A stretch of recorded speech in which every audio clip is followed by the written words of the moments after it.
낙심하지 아니하게 하시고 하늘을 열고 우리에게 다가오시는 하나님 아버지를 보게 하셔서 그 바라봄의 시간이 오늘 이 시간 말씀을 듣는 이 시간이 되게 하여 주옵소서. 성령의 충만함으로 하나님의 말씀을 전하기를 원합니다. 우리 성도들도 성령을 의지하여 하나님의 말씀을 듣고 은혜 받게 하시고 그리고 주신 말씀 순종하며 이 한 주도 승리하게 하여 주옵소서. 육신이 연약한 사람들 있음을 고백합니다. 하나님 오늘 말씀 듣다가 치료받게 하시옵소서. 마음의 아픔, 육신의 주고 환경의 어려움들 다 예수 안에서 해결받는 오늘 이 시간이 되게 하여 주옵시고 오늘 말씀의 시간이 되게 하여 주옵소서. 예수님 사랑합니다. 예수 그리스도의 이름으로 기도합나이다. 아멘. 자, 우리 서로 인사하지 말고 확인해 보도록 하겠습니다. 집사님, 권사님, 성도님은 하나님의 사람이십니까? 우리 서로 확인해 봅시다. 하나님의 사람이십니까?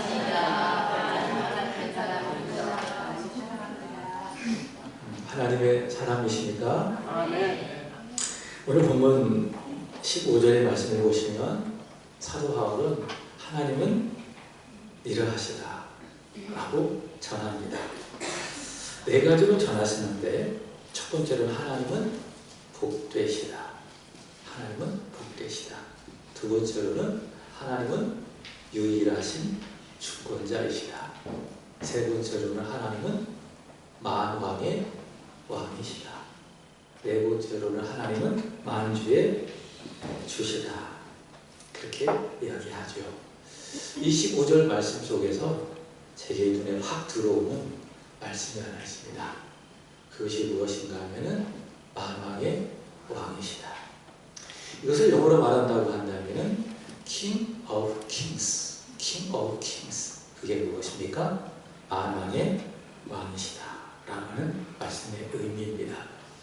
왜 이런 얘기를 하는가 하면 제가 지난주에 아주 오래간만에 극장을 찾았습니다. 거의 1년 만에 극장을 찾은 것 같아요. 영화 한 편을 보았는데 애니메이션 영화를 보았습니다. 참 좋은 영화였습니다. 그 제목이 무엇인지 아십니까? King of Kings, King of Kings라고 하는 그 영화를 보았습니다. 예수님에 관한 영화를 지금까지 보았습니다. 사실 개인적으로 예수님 영화는 제가 좋아하지 않습니다. 왜냐하면 성경에 있는 내용들을 왜곡하는 부분이 굉장히 지금까지 나온 예수님 영화 중에 많이 있었기 때문에 그렇지만 제가 보았던 지난주에 보았던 킹 오브 킹스는 비교적 괜찮은 영화입니다. 비교적 좋은 영화입니다. 상영 기간이 그렇게 길지가 않습니다. 혹시 보신 분 한번 손 들어주세요. 보신 분? 그럼 안 보신 분들이 대부분이시네요. 상영 기간이 그렇게 길지 않기 때문에 여러분 꼭 한번 보십시오. 꼭 한번. 참고로 65세 이상 되신 분들은 절반값을 보실 수가 있습니다. 꼭 한번 이 영화를 여러분들이 보셨으면 좋겠습니다. 왜 이 영화가 괜찮은 영화냐? 왜 이 영화가 제가 여러분들에게 추천하는 영화냐? 이 영화는 복음을 잘 보여주고 있는 영화이기 때문에 그렇습니다. 그저 단순한 영화가 아니라 이 영화는 무엇을 보여준다고요? 복음을 보여주고 있다. 여러분 복음은 무엇입니까? 이 디모데 전서에 의한다고 한다면 복되신 하나님의 영광의 복음, 그것이 바로 복음인데 그 복음은 지난주 말씀 기억하십니까? 다른 교훈이 아니라 무엇입니까? 바른 교훈, 그것이 바로 복음인 겁니다. 복되신 하나님의 영광의 복음이죠. 구체적으로 복음은 무엇인가? 이 디모데 전서 1장 15절 지난주 말씀을 전했습니다. 미쁘다 모든 사람이 받을 만한 이 말이요 그리스도 예수께서 죄인을 구원하시려고 세상에 임하셨다 하였도다. 죄인 중에 내가 괴수니라. 여러분 복음이 무엇입니까? 그리스도 예수 하나님이신 그분이 사람을 구원하시고 죄인을 구원하시려고 이 세상에 오셨다. 그래서 사도 바울과 같이 죄인 중에 괴수라 할지라도 그를 믿기만 하면 구원을 받는다. 영생을 얻는다. 그게 뭐예요? 그게 복음이에요. 그게 복되신 영광의 복음이에요. 그래서 이 복음이 이 영화에 잘 녹아져 있습니다. 어떤 분들은 이 영화에 대해서 몇 가지 논란을 제기하기도 합니다. 그러나 그거 아무것도 아닙니다. 이 영화에는 복음이 살아있습니다. 꼭 한번 여러분들이 이 영화를 보셨으면 좋겠습니다. 킹 오브 킹스의 클라이막스는 저는 단연코 십자가라고 믿습니다. 아직 안 보신 분이 있겠지만 스포 하나를 하겠습니다. 스포 하나를 하겠습니다. 해내도 되겠죠? 이거 얘기하면 별로 재미가 없을 수도 있는데 그래도 오늘 말씀을 위해서 제가 스포 하나 하도록 하겠습니다. 주인공 아이가 있는데 한 7살 정도 된 그 아이가 있습니다. 그 아이가 마지막 부분에 물속에 빠져 이렇게 이제 죽어가고 있어요. 물속에 빠져서 이렇게 죽어가고 있어요. 막 살려주세요. 막 그 아이가 이렇게 외쳤겠죠. 바로 그때에 예수님이 그 아이에게로 막 가십니다. 물속으로 그 아이에게로 막 가십니다. 그리고 죽어간 그 아이의 손을 꼭 잡습니다. 그리고 그 아이를 물 위로 건져 올립니다. 그리고 어떤 일이 벌어진 줄 아십니까? 대신 예수께서 그 물속에 죽으시는 겁니다. 물속에 죽으시는데 그 끝에 무엇이 나온지 아십니까? 십자가가 나와요. 십자가. 그것이 무엇입니까? 그게 복음인 거예요. 죄에 허우적되어서 죽어가는 나, 마귀의 지배를 받고 세상의 지배를 받고 죽어가는 나, 죽어가는 것도 모르죠. 그런 죄인을, 그런 나를 예수께서 사랑하셔서 하늘보좌를 버리시고 세상에 오신 거예요. 그리고 내 손을 꼭 붙잡으시는 거예요. 야, 너는 살아야 돼. 내가 너를 위해서 대신 죽을게. 그래서 나를 살려주시고 나를 대신해서 예수께서 죽으신 거예요. 그게 뭐예요? 그것이 바로 십자가. 바로 이 복음을 이 영화는 잘 표현하고 있는 겁니다. 사랑하는 여러분, 이 십자가 복음을 믿으십니까? 아멘이십니까? 죄인은 나를 대신하여 사랑하는 우리 구주 예수 그리스도께서 죽으셨다. 나를 위하여 대속물이 되셨다. 이것을 여러분 믿으십니까? 여러분 진심으로 믿는다고 한다면 저는 여러분들에게 이렇게 말하고 싶어요. 너 하나님의 사람아. 죄송합니다. 여러분 너라고 불러서 여러분이 십자가 복음을 믿는다고 한다면 여러분 누구십니까? 하나님의 사람이다. 따라합시다. 나는 하나님의 사람이다. 믿으십니까? 자, 그렇다고 한다면 우리가 하나님의 사람으로서 이제는 이 세상을 살아가야 되는 거예요. 이 세상을 살아가는데 천국에 가는 그날까지 우리는 이 세상에서 어떻게 살아가야 될까? 사실 그게 숙제예요. 그게 과제예요. 자, 오늘 말씀을 통해서 그 답을 한번 찾아보기를 원합니다. 오늘 그 말씀은 사도 바울이 믿음 안에서 참된 아들이라 불리는 누구? 디모데에게 보낸 목회 서신. 그 디모데 전서의 마지막 부분이라고 할 수가 있습니다. 오늘 본문을 통해서 한번 그 답을 찾아보는데 디모데 전서의 마지막 부분. 본문 11절에 보시면 바울이 디모데를 어떻게 부릅니까? 11절. 오직 너 하나님의 사람아. 지금까지 사도 바울은 디모데를 부를 때에 어떻게 부르지 아십니까? 그렇게 톡지 않은 시선으로, 그러나 아주 따뜻한 마음과 음성으로 부르는 겁니다. 마치 아버지가 사랑하는 아들을 부르듯이 아들 디모데야 이렇게 이제 불러 고면을 했습니다. 그러나 지금 이 서신을 마무리하는 이 시점에서 바울의 목소리 톤이 조금 높아지는 거예요. 그리고 이 디모데에게 에베소 교회에서 그 목회를 하고 있는 나이가 작고 그리고 때로는 몸도 약하고 또 마음도 약해 보이는 디모데에게 용기를 주고 싶은 거예요. 그래서 어떻게 부릅니까? 오직 너 하나님의 사람아. 마치 좋은 지휘관이 사랑하는 부하에게 용기를 주듯이 부르는 겁니다. 어떻게 부릅니까? 오직 너 하나님의 사람아. 그렇게 바울은 디모데를 부르고 있습니다. 구약을 보면 이 하나님의 사람이라고 하는 그 호칭이 어떤 사람에게 불러지느냐, 하나님께 속한 사람, 그리고 하나님의 말씀을 전하는 사람을 부를 때에 하나님의 사람아, 그렇게 부릅니다. 여러분, 구약은 크게 두 가지로 구성이 되어 있습니다. 첫 번째는 율법, 그 다음에 선지서, 이 두 가지입니다. 물론 시가서도 있지만 율법을 대표한 사람이 누굴까요? 모세입니다.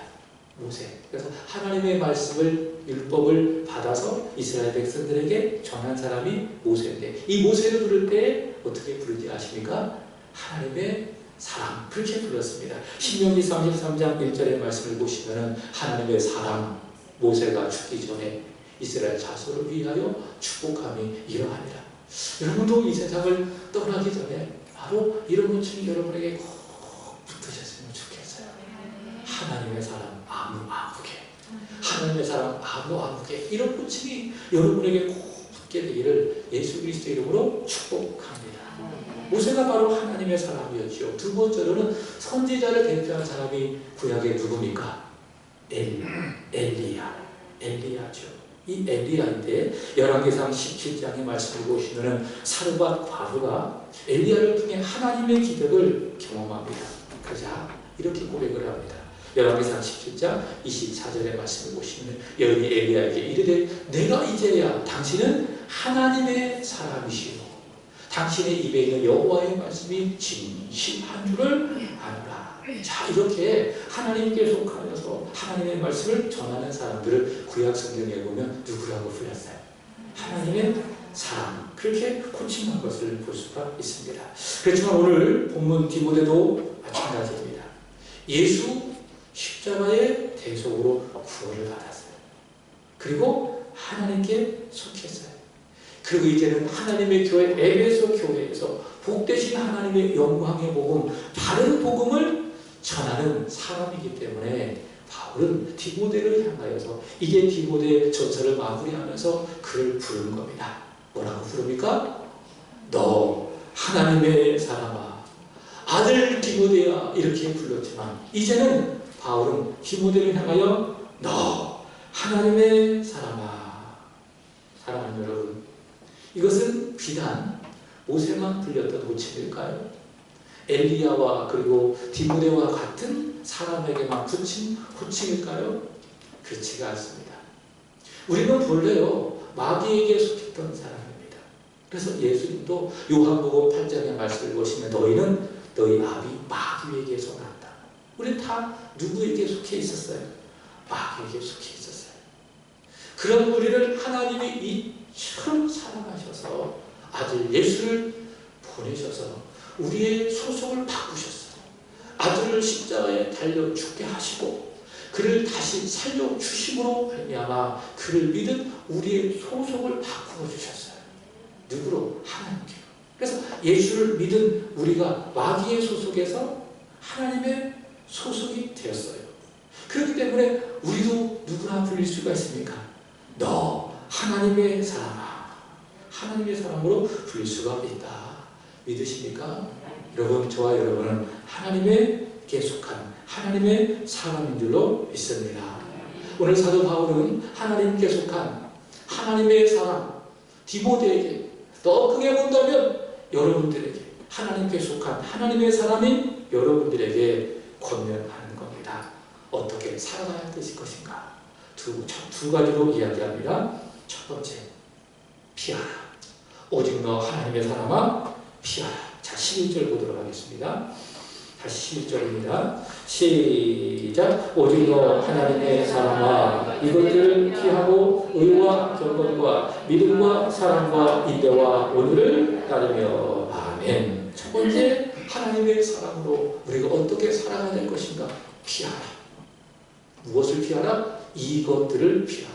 그럼 이것들이 무엇일까요? 성경을 보면 그 답을 알 수가 있어요. 그 윗절, 본문에는 없지만 10절입니다. 읽어보겠습니다. 10절 시작. 돈을 사랑하니 일반하게 뿌리가 되다니 이것을 탐내는 자들은 미혹을 받아 믿음에서 떠나 많은 그 힘으로 자기를 질렀도다. 아멘. 하나님께 속한 하나님의 사람이 피해야 될 게 있어요. 그게 무엇입니까? 돈, 사랑함을 피해야 되는 거예요. 성경을 잘 보세요. 돈을 피하라. 그렇게 이야기하지 않습니다. 뭐라고 이야기합니까? 돈, 사랑함을 피해라. 왜 그런지 아세요? 하나님께 속한 사람은요, 하나님만을 사랑해야 돼요. 하나님을 사랑한다고 하는 것은요, 굉장히 절대적인 겁니다.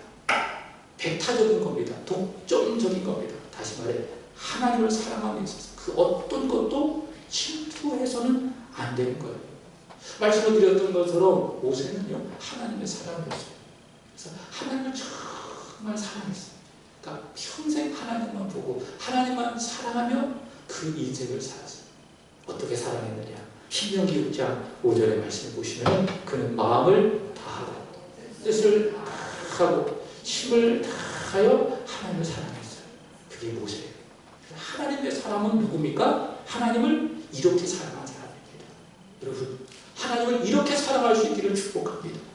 마음 다, 목숨 다하고 뜻을 다하고 힘을 다하여 하나님을 사랑하는 여러분 되시기를 축복합니다.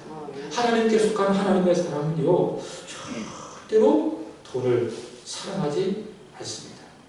여러분, 이 돈이라고 하는 것이요, 얼마나 큰 역할을 발휘하는지 마치 그게 하나님과 같은 맘먹는 힘을 갖고 있는 게 그게 돈이라는 것이죠.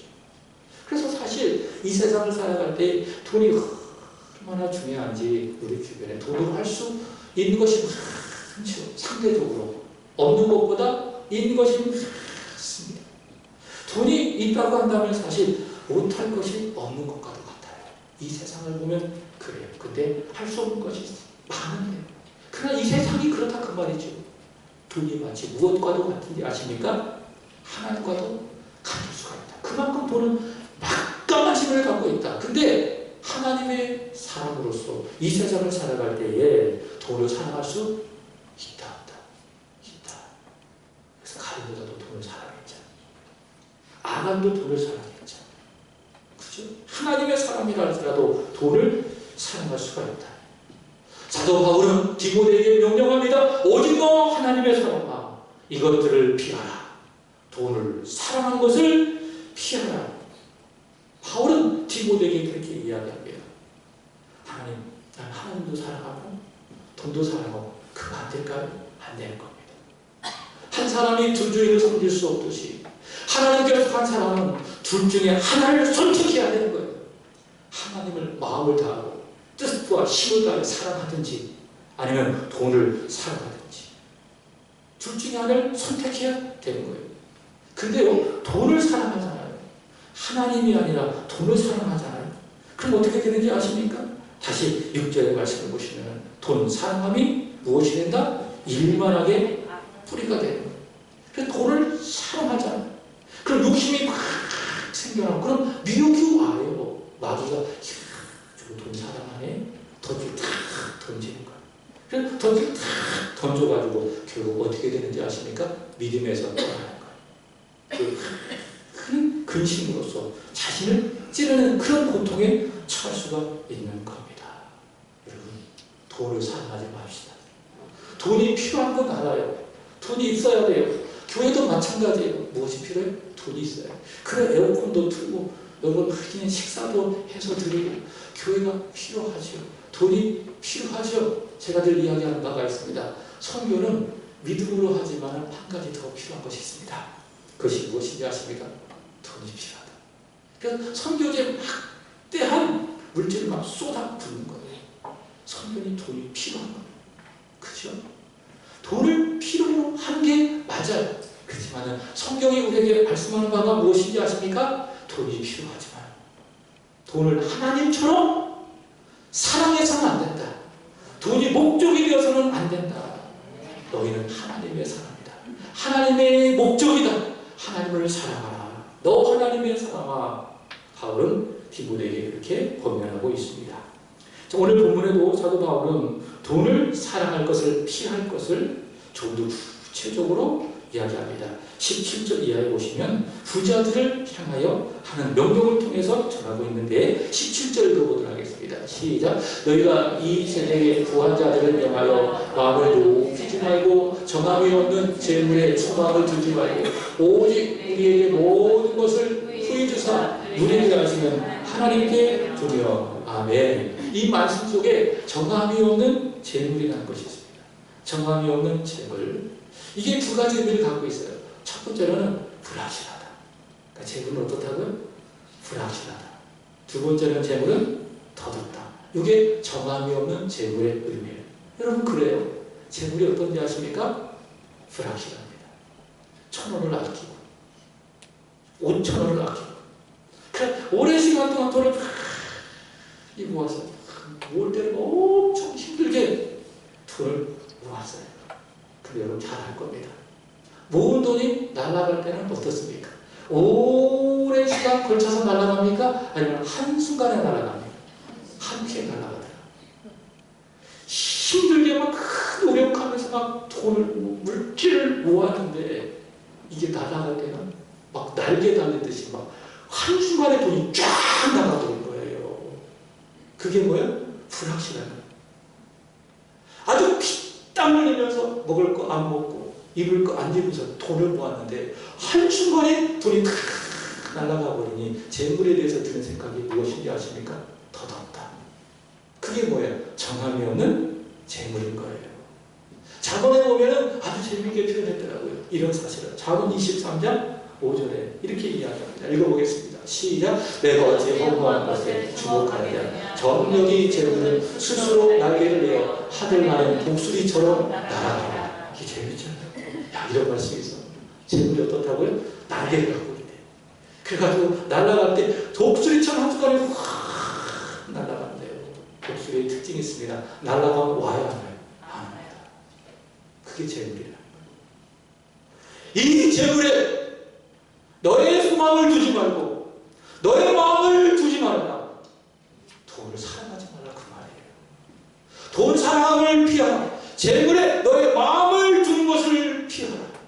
정함이 없는 재물, 덧없는 재물, 확실하지 않은 재물에 너의 마음을 두는 것을 피하고 바울은 이야기합니다. 17절 오직 우리에게 모든 것을 후히 주시고 누리게 하시는 하나님께 두어라.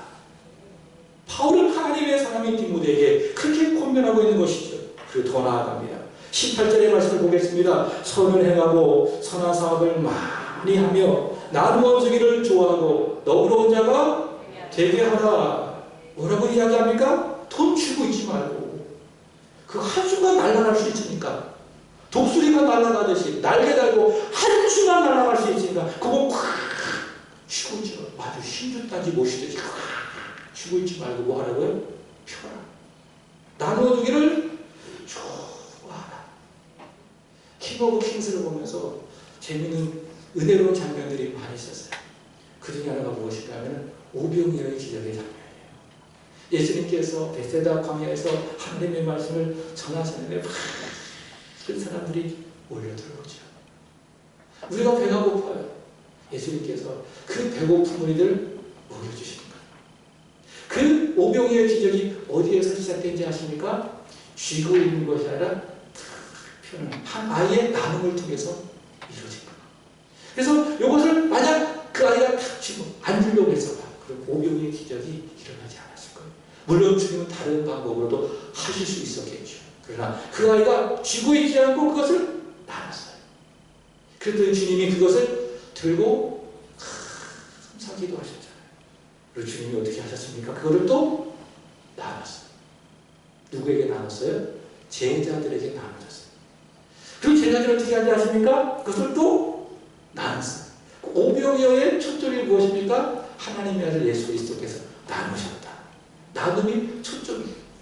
근데 제자들이 그걸 탁 받고 50명씩 앉아있고 100명씩 앉아있는 분들에게 이렇게 나누어두는데 신기하죠. 뭐가 신기하냐? 이거를 나누면 이게 줄어들어야 되는데 이게 안 줄어드네. 나누면 날수록 채워져요. 여기 말씀처럼 하나님과 후하게 부어주시는 거예요.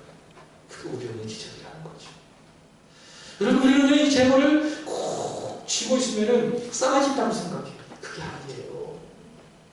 말씀 드린 것처럼 한순간에 날아가요. 독수리처럼 달대달고 날아간다 그 말이죠.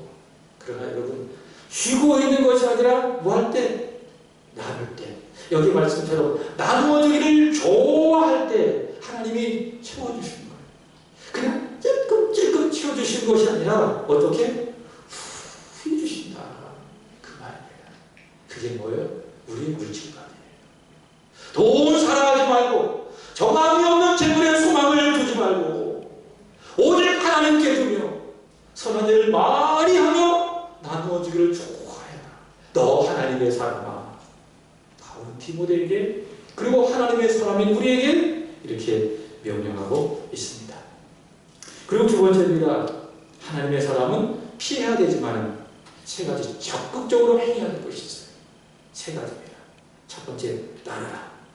두 번째, 싸우라. 세 번째, 취하라. 따라합시다. 따르라. 따르라. 싸우라. 싸우라. 취하라. 취하라. 한 번 더 따르라. 따르라. 싸우라. 싸우라. 취하라. 취하라. 이게 뭐예요? 하나님의 사람이 해야 될 거예요. 자, 11절 다시 보도록 하겠습니다. 의와 경건과 믿음과 사랑과 인내와 온유를 뭐하며? 따르며. 이것을 따르라. 그럼 이 말씀 여러분 외우시는 거예요. 그리고 기도하면 하나님의 사랑으로 나를 살게 하시니 감사합니다. 의, 경건, 믿음, 사랑, 인내, 온유를 따르게 하여 주옵소서. 내가 오늘 최원유를 따르고 싶은데 최원유 오늘 안 나왔네. 오늘 어디 갔어요? 온유를 따르고 싶은데 아재 개그였습니다. 여러분 맨 앞에 무엇을 이야기하고 있는가 하면은 의를 이야기하고 있습니다. 의를 맨 앞에 두고 그러니까 순서도 중요한 거예요. 의가 무엇인지 아십니까? 여러분 하나님은 의로우시다. 이게 어떤 의미인가? 하나님은 불의를 싫어하신다. 악을 싫어하신다.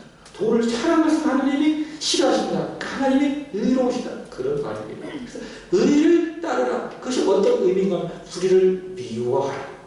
그거예요. 여러분 하나님은 의로우십니다. 얼마나 하나님은 의로우신지 우리가 조금만 죄를 짓잖아요. 절대로 용납할 수가 없어요. 하나님 너무 의로우셔가지고 조금만 죄를 짓어도 그냥 안 넘어가신다 그 말이죠. 하나님은 얼마나 의로우신지 어떻게 하지 아십니까? 그 의, 우리의 불의를 소멸시키시고 우리를 완전히 의롭게 만드시기 위해서 하나님은 자기 아들을 주셨어요. 그 아들을 어떻게 하지 아십니까? 우리의 불의를 그 아들에게 짊어지게 하시고 그를 십자가에 우리를 대신하여 달려 죽게 하신 분이에요. 그분이 누구십니까? 하나님이십니다. 하나님 아버지십니다. 그래서 예수 그리스도의 십자가는 하나님은 의로운 분이시다. 그것을 보여주는 가장 확실한 증거입니다. 그래서 우리는 의로워야 돼요. 다시 말해 거짓돼서는 안 돼. 불의를 사랑해서는 안 돼. 진실해야 돼요. 거룩해야 돼요. 왜? 하나님이 의로우시기 때문에. 그게 의를 따르는 거예요. 사랑 여러분 진실합시다. 거짓말하지 말고 너무 속이지 말고 진실하게 의롭게 살아가는 저와 여러분이 되기를 진심으로 기원합니다. 왜요? 하나님의 사람이기 때문에. 그렇게 의로울 때에 따라오는 것이 있어요. 경건하게 살 수 있고 믿음 갖고 살아갈 수 있고 사랑하며 살 수 있고 인내하며 온유하며 살아갈 수 있습니다. 하나님의 사랑, 의, 경건, 믿음과 사랑과 인내와 온유를 따르라. 두 번째는 무엇입니까? 싸우라. 선한 싸움을 싸우라. 12절 믿음의 선한 싸움을 싸우라. 여러분 싸움에는요 두 가지 싸움이 있어요. 하나는 육의 싸움이 있어요. 두 번째는 영의 싸움이 있어요. 육의 싸움이 무엇인지 아십니까? 그냥 막 치고 막 싸우는 거. 언성을 높이며 막 싸우는 거. 여러분 교회 안에서는 절대로 언성 높아서는 안 돼요. 그리고 상대방과 나와 의견이 다르다 할지라도 그게 틀린 게 아니에요. 뭐예요? 다른 거. 근데 저 사람이 틀리다고 생각하기 때문에 막 싸우는 거예요. 네가 틀렸어. 아니 네가 틀린 게 아니라 네가 틀린 게 아니라 네가 틀린 거야. 내가 맞은 거야. 그래서 막 서로 싸우는 거예요. 우리 6월 초에 우리 최준하 목사님 오셨잖아요. 제가 최준환 목사님을 그 이후에 2번 뵀어요. 처음 만났을 때에 최준환 목사님이 저한테 그런 얘기를 하더라고요. 목사님, 절대로 싸우지 마세요. 성도들하고 싸우지 마세요. 그런 얘기를 하더라고요. 그럼 그게 이기는 게 아닙니다. 지는 겁니다. 그 오랫동안 목회하신 목사님이 그런 얘기를 하더라고요. 저한테 싸움 걸지 마세요. 제가 지니까. 전 질 수밖에 없는 처지니까. 비단처만의 이야기겠습니까? 여러분도 마찬가지. 절대로 싸우지 마세요. 져주세요. 그게 이기는 거예요. 따라합시다. 지는 게 이기는 거다. 상대가 뭐 올라가 이기는 게 아니라 그 말이에요. 교회 안에서는. 교회 안에서 낮아지는 사람이 이기는 거예요. 주님 말씀하셨잖아요. 자기를 높이는 자가 되지 말고 낮추는 자가 되라. 낮아지는 게 그게 이기는 거예요. 절대로 싸우지 마시기를 바랍니다. 이게 육의 싸움이에요. 바울은 이야기합니다. 고린도후서 10장 3절의 말씀을 보시면 그 우리가 육신대로 행하라. 육신을 따라 싸우지 아니하니 육신을 따라 싸우지 마라. 그 말이에요. 교회 안에서. 로마서 13장 13절. 로마서 13장 14절 시작. 나대와 같이 단절해하고 방탕하거나 술 취하지 말고 음란하거나 호색하지 말고 다투거나 시기하지 말아라. 뭐 하지 마라? 다투지 말아라. 싸우지 말고 다투지 말아라. 그러나 대신 우리가 이런 육의 싸움은 절대로 하지 말아야 되지만 영의 싸움은 힘껏 해야 되는 거예요. 바로 이야기입니다. 12절 믿음의 선한 싸움을 싸워라. 이게 뭐예요? 이게 영의 싸움이라는 거예요. 선한 싸움이라는 거예요. 믿음의 선한 싸움이라는 것이요. 자, 그렇다면 구체적으로 이 디모데전서에서 말하고 있는 바울이 말하는 믿음의 선한 싸움이 뭐냐? 한번 찾아보면 디모데전서 1장 18절, 19절 이렇게 이야기합니다. 시작. 아들 디모데야, 내가 내게 이 교훈으로서 명하노니 전에 너를 지도한 예언을 따라 그것으로 선한 싸움을 싸워라. 육의 싸움을 싸우지 말고 선한 싸움을 싸워라. 그것이 무엇입니까? 믿음을 갖는 거예요. 착한 양심을 갖는 것이지요. 여러분, 우리는 죄인입니다. 이 죄인이기 때문에 이 죄성은요, 믿음을 가지려고 하지 않는 거예요. 자꾸 불신하려고 하고, 자꾸 의심하려고 하고. 그래서 마치 베드로처럼 킹 오브 킹스에도 그런 얘기 나와요. 자꾸 보란 얘기예요. 킹 오브 킹스에 보면 베드로가 물 위로 걸어오시는 예수님 저렇게 부르는 거예요. 주님, 주님이시다고 한다면 제가 물 위를 걸어가게 해주십시오. 그 주님 와라. 그 베드로가 가는 거예요. 물 위를 이런 그 장면을 보면서 야, 나도 저 물 위를 걸을 수 있을까? 내가 막 물어봤어. 야, 나도 정말 저 물 위를 걸을 수 있을까? 아, 저거 빠지면 어떡해? 아, 나 죽으면 어떡해? 이런 의심이 막 들 수 있었을 텐데 근데 베드로가 가더라고. 야, 대단하다. 베드로가 그 물 위를 막 거는 거예요. 주님 보고 바로 믿음으로 물을 막 거는 거예요. 근데 주님 보지 않고 막 휘몰아치는 바람을 보고 바다를 보니 물에 푹 빠져드는 거예요. 주님이 베드로에게 말씀하시죠. 믿음이 적은 자여 왜 의심하였느냐. 주님이 그 베드로에게 손을 착 잡아주시면서 그런 말씀하지 않습니까? 그게 우리가 그 말이에요. 베드로처럼 믿음 보면서 무리를 걷는 은혜를 경험하며 살 때도 많이 있지만은 그러나 대부분 우리는 어때요? 죄인이기 때문에 믿음을 따라 살지 않고 사람 보고 세상 보고 세상의 어려움 보고 물속에 빠져들며 살아야 돼야 한다. 믿음 갖고 정말 믿음으로 살아내기가 쉽다 어렵다? 어려운 거예요. 그러니 내 마음속에 믿음을 갖고 살아가는 게 무엇입니까? 싸움인 거예요. 이게 쉽지가 않은 거예요. 착한 양심을 갖고 있는 것도 마찬가지예요. 우리는 못된 양심을 갖고 속이려고 하고 뭔가 막 얻으려고 하고 막 트릭을 쓰려고 하고 불을 행하려고 하고 이게 못된 양심이란 말이죠. 죄이기 때문에 그런 우리가 착한 양심, 착한 양심을 갖고 우리 인생은 하나님 앞에 사람 앞에 부끄러움없이 살아가는 것이 쉬워요, 어려워요? 어려워요. 전쟁이에요. 그래서 바울은 뭐라고 이야기합니까? 싸움이라고 이야기하는 거예요. 그러나 이야기합니다. 너 하나님의 사람아, 믿음의 선한 싸움을 싸우라. 너희 마음에 믿음을 가지라. 착한 양심을 갖고 살아가라. 바울은 디모데에게 선한 싸움을 싸우라. 그렇게 이야기합니다. 자, 마지막으로 바울이 12절 뭐라고 이야기합니까? 영생을 취하라. 여러분, 나를 위해서 이 세상에 오신 하나님의 아들 예수 그리스도를 믿잖아요? 그러면 무엇을 취하는지 아십니까? 영생을 취하는 거예요. 마치 전쟁에서 내가 이겨서 상대방의 탈취물을 막 취하듯 그게 구원입니다. 예수께서 이루신 십자가와 부활을 통해서 구속의 은혜를 내가 취하는 거예요. 은혜를 받는 거예요. 영생을 취하는 거예요. 하나님의 자녀가 되는 거예요. 예수 믿음의 영생을 취하는 거예요. 근데 바울이 또 이야기합니다. 영생을 취하라. 이게 어떤 의미일까요? 영생을 취했는데, 믿어서 영생을 얻었는데 영생을 취하라니요. 이게 어떤 의미입니까? 저는 이 의미가 이 찬송이 잘 표현하고 있다고 봐요. 찬송가 436장 4절. 주 따라 가는 길 험하고 멀어도 찬송을 들으며 뒤따라가리라. 나 주를 모시고 영원히 살리라. 날마다 섬기며 주 함께 살리라. 영생을 누리며 주 안에 살리라. 오늘도 내일도 주 함께 살리라. 이게 영생을 취하는 거예요. 천국에 가는 그날까지 주 따라갈 길 험하고 멀어도 찬송하며 가는 거예요. 예배드리며 가는 거예요. 기도하며 가는 거예요. 남을 섬기고 사랑하며 가는 거예요. 하나님만 사랑하며 가는 거예요. 그게 뭐예요? 영생을 취하는 거예요. 영생을 누리며 오늘도 살아가고 내일도 살아도 영원토록 주님 앞에 선 그날까지 그렇게 살아가는 거예요. 그것이 무엇입니까? 하나님의 사랑으로 취하여야 할 영생. 사랑하는 여러분, 저와 여러분들은 주 안에 있습니다. 하나님의 사랑입니다. 믿으십니까?